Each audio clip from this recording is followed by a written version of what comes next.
Si Kabila est un traître, alors qui est M. Tshilombo? Êtes-vous sûr que le deal dont parle Tshilombo, c'est le deal entre lui et Kabila? Ou bien c'est le deal entre lui, les Rwandais et les Américains? Mais pourquoi Tshilombo a la main facile sur les signatures? Bonjour, je m'appelle Jenny Fouti.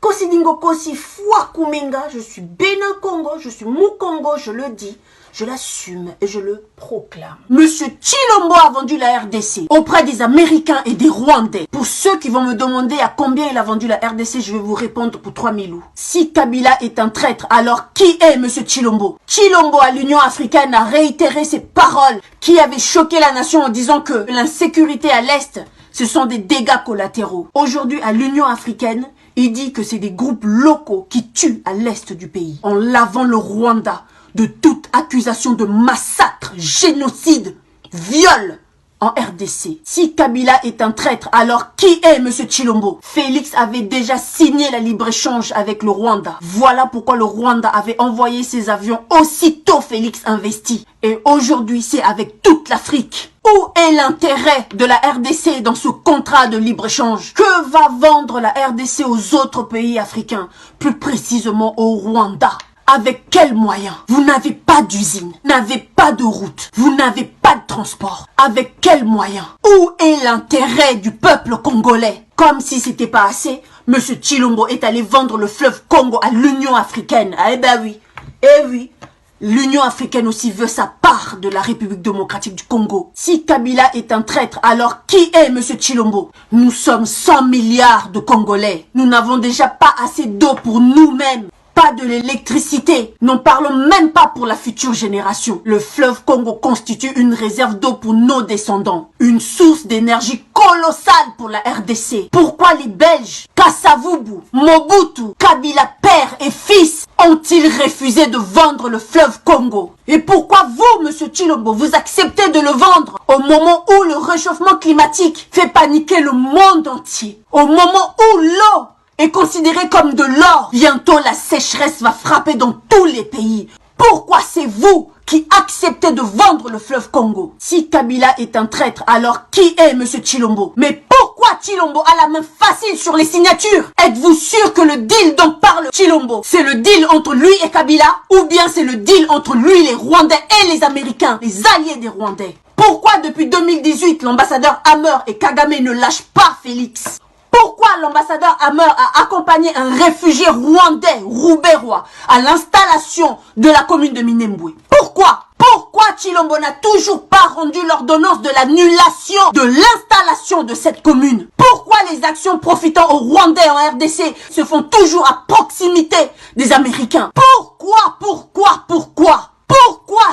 Tshilombo doit diriger l'Union africaine à proximité d'une vice-présidente rwandaise? Pourquoi Tshilombo doit diriger l'Union africaine avec une vice-présidente rwandaise? Pourquoi? Tandis que le Rwanda avait déjà présidé 2018-2019. Pourquoi? Sur les 54 pays africains, ils ont trouvé personne? Pourquoi vendre le fleuve Congo en collaboration avec une vice-présidente rwandaise? Pourquoi toujours le Rwanda à proximité de Tshilombo? Pourquoi Tshilombo a préféré aller s'incliner sur le génocide rwandais commis par des Rwandais eux-mêmes au lieu d'aller s'incliner sur le génocide congolais qui perpétue jusqu'aujourd'hui commis par les Rwandais?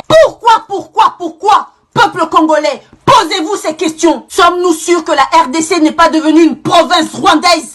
Peuple congolais, nous avons été manipulés comme des enfants et ils continuent à nous manipuler. Pendant que Tshilombo vend le pays aux Rwandais, les politiciens congolais, bazo ouele là-bas poste ya Lukuta. Ils savent que c'est le Rwanda qui dirige. Vous êtes tous des pantins. Le ventre d'abord. Distraction. Peuple congolais toujours dans la distraction. Traître, manipulable. Ils connaissent vos points faibles.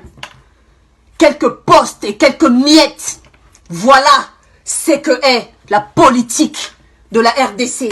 Une politique répugnante. Deal FCC cash, distraction. Procès 100 jours, distraction. Union sacrée, distraction. L'Union africaine, distraction. Même l'Union africaine veut sa part de la RDC. Ah là là, zone de libre-échange, Dixit, Stanley. Qui a dit Kiben? Attention peuple congolais. Nous allons nous réveiller un jour Le Rwanda et les Américains vont nous chasser de la RDC. Continuons comme ça. Bome Sanakaka. Bome Sanakaka. Peuple congolais, qu'attends-tu? Vous voulez toujours être naïf, esclave mental, spirituel, même physique. Parce que vous êtes enfermés en RDC, vous n'avez pas de passeport. Vous êtes des esclaves physiques, manipulables, corruptibles, égoïstes, pacifiques, mollusques, invertébrés. Levez-vous, battez-vous. Si nous ne réagissons pas, le Rwanda avec l'aval des Américains vont officiellement nous esclavagiser pour la deuxième fois. Levez-vous. Rappelez-vous des paroles de Nzé Laurent Désiré Kabila. Ils sont même immiscés dans la politique intérieure de notre pays. Ils ont voulu maintenant plus. Ils ont voulu être le maître de notre pays. Et ça, c'est impossible. Mais le 25 août, par exemple, vous avez lancé un appel à la radio demandant à la population de prendre les flèches, les lances pour se battre. Et vous avez dit, sinon nous allons être l'esclave des Tutsis.